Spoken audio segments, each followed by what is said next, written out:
오늘 주시는 말씀은 사무엘상 1장 4절에서 8절까지의 말씀입니다. 엘가나가 제사를 드리는 날에는 제물의 분깃을 그의 아내 브닌나와 그의 모든 자녀에게 주고 한나에게는 갑주를 주니 이는 그를 사랑함이라. 그러나 여호와께서 그에게 임신하지 못하게 하시니 여호와께서 그에게 임신하지 못하게 하심으로 그의 적수인 브닌나가 그를 심히 격분하게 하여 괴롭게 하더라. 매년 한나가 여호와의 집에 올라갈 때마다 남편이 그같이 하매 브닌나가 그를 격분시키므로 그가 울고 먹지 아니하니 그의 남편 엘가나가 그에게 이르되 한나여 어찌하여 울며 어찌하여 먹지 아니하며 어찌하여 그대의 마음이 슬프냐 내가 그대에게 10 아들보다 낫지 아니하냐 하니라. 할렐루야, 복된 아침입니다. 어떻게 새로운 출발이 순조롭게 이루어지고 있습니까? 모든 것은 하나님 앞에서 우리가 결단하기 나름인 것 같습니다.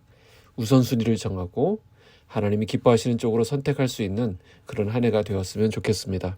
시간을 내어 자리를 마련하고 자세를 고쳐 앉아 말씀을 묵상하는 것은 하나님이 매우 기뻐하시는 일입니다.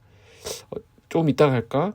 오늘은 그냥 넘어갈까? 이렇게 망설이지 마시고 결단하시기 바랍니다. 오늘 주실 이 말씀을 통해 하나님의 뜻을 발견하는 시간이 되리라 믿습니다. 엘가나는 레위인이었지만 그는 두 가지 문제를 지니고 있었습니다. 어제 말씀을 상기해보면 첫째는 두 아내가 있었다는 것이죠. 애석하게도 한나는 아이를 생산하지 못했습니다. 한나가 아이를 갖지 못해서인지는 모르겠지만 엘가나는 아내를 또 한 명 또 둡니다. 브닌나라고 하는 여인을 아내로 맡는데 이번에 이 브닌나는 자녀를 생산하게 됩니다. 자, 이것으로 인해서 갈등이 끊이지 않고 일어나게 됩니다. 가정이 불화하는 것보다 더 불행한 것은 없습니다.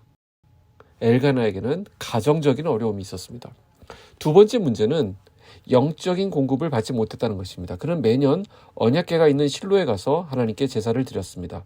거기서 제사를 드리는 이유 역시 중요한 것이지만 거기에 더해서 레위인으로서 영적으로 교육을 받고 훈련을 받아서 자기 동네로 돌아오게 되면 그곳 사람들을 섬길 수 있게 되는 것이거든요. 근데 뒤에 나오는 3절에 보니까 지금 실로의 제사를 맡고 있는 제사장은 홈리와 비느하스라고 하는 사람입니다. 이들은 엘리 제사장의 아들들인데 온갖 비리를 다 저지르는 패역한 제사장들인 것으로 알려져 있죠. 그러니까 영적인 어려움도 있는 것입니다. 가정적인 어려움에다가 영적인 어려움이 엘가나에게 있었습니다. 자, 한나는 첫 부인이고 남편의 사랑을 받는 입장이었지만 자식이 없었습니다. 그 당시 이스라엘 상황에서 자식은 우리가 생각하는 그 자식의 의미보다 훨씬 더 강한 의미입니다.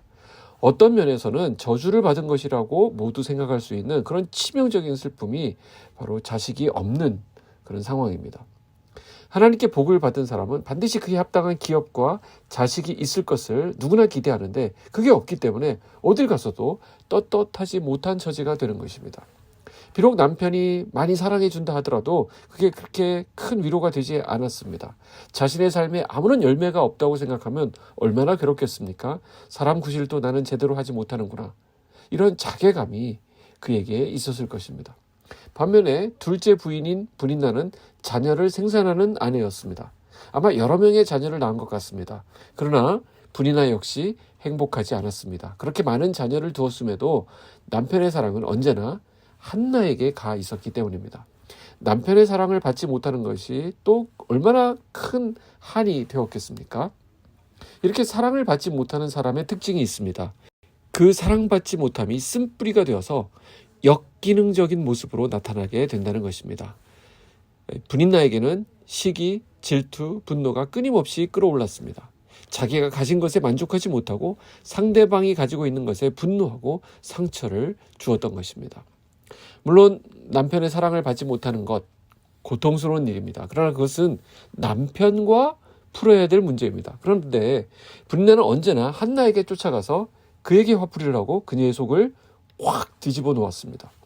6절에 보면 그의 적수인 브닌나가 한나를 심히 격분하게 했다라고 말합니다. 영어로는 라이벌이라고 되어 있는데 선의의 경쟁을 하는 그런 라이벌이 아니라 괴롭히고 못살게 구는 그런 대적이 바로 브닌나였습니다. 어딜 가든지 이런 사람 꼭 있죠. 학교에 가도 있고 직장에 가도 있습니다. 정말 때려주고 싶을 정도로 얄미운, 참 피할 수 있다면 피하는 것이 상책이겠지만 그럴 수 없는 상황이라면 이것만큼 괴로운 일이 또 없는 것 같습니다. 그런데 한나가 이런 상황에서 어떻게 이 문제를 풀어가는지 한번 살펴보시기 바랍니다. 5절 6절에 보면 여호와께서 그에게 임신하지 못하게 하시니 라는 표현이 계속 나옵니다.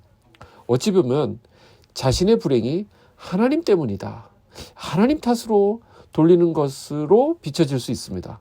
그러나 그렇지 않습니다. 한나는 지금 자신이 당하는 그 억울함을 하나님과의 관계에서 보고 있는 것입니다. 그리고 이 문제를 해결하실 수 있는 분도 오직 하나님뿐임을 고백하고 있는 것입니다. 남편이 한나를 위로하기 위해서 재물의 분깃을 갑절이나 주었지만 그것이 한나를 위로할 수 없었습니다. 사람의 위로는 이처럼 한계가 있습니다. 근본적인 문제는 따로 있는데 엉뚱한 해결책을 가지고 올 뿐이기 때문입니다. 결국 하나님만이 하실 수 있는 그런 부분이라는 것이죠. 오늘 우리가 얼마나 하나님을 제쳐두고 사람의 위로를 구하려고 뛰어다니고 있습니까? 보십시오. 한나는 자기 문제에 대해서 남편 엘가나에게 덮어씌우지 않습니다. 브린나와 맞서서 같이 싸우지도 않습니다. 사실 너무나도 슬픈 상황이죠. 그래서 제사 드리러 가서도 그냥 울고 있을 수밖에 없는 그런 처지입니다. 너무 딱합니다. 하나님밖에 의지할 리 없어서 아무것도 하지 못한 채 울고 있는 하나님의 사람들을 하나님은 긍휼히 여기십니다. 그리고 우리를 위해 일하시는 그 하나님을 경험하게 하십니다. 오직 자기가 처한 상황을 이해하시는 분은 하나님뿐임을 고백하고 문제를 하나님께 들고 나가 하나님의 도우심을 구했던 오늘 성경의 한나처럼 오늘 이 아침 주님께 우리 모든 삶의 문제를 맡기고 나아가는 그런 귀한 은혜가 있기를 주님의 이름으로 축복합니다. 기도하겠습니다.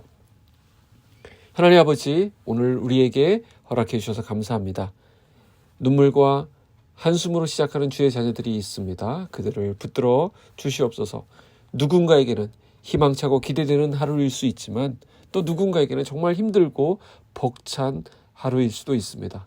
무엇보다도 관계의 어려움 앞에서는 무기력할 수밖에 없는 우리들입니다.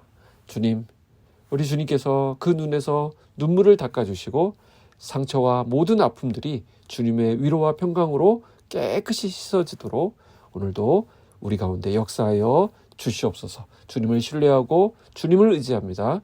예수님의 이름으로 기도하옵나이다. 아멘.